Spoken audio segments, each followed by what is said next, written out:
In this video, I'm going to be showing you how you can fix missing contacts on Android.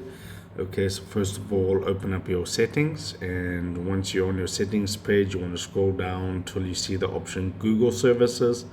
So tap onto Google Services. Okay, then you want to go to All Services and then search for contacts.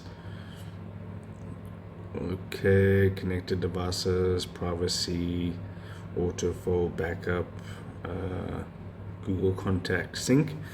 Okay, that's the one you want to do. So where it says status, you can see mine is synced. If you tap on it, you want to make sure that that is actually enabled. You can refresh it to do another sync, and then you can see also sync device and SIM card contacts. If you tap on that, you want to also enable that, and that will sync your device and SIM contacts automatically.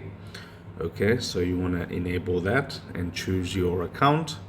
Now those are synced. Okay, and it's as simple as that. So starting sync, you can see there it'll complete, and then the contacts will be synced. So if this helped you out, drop a like on the video and subscribe to this channel.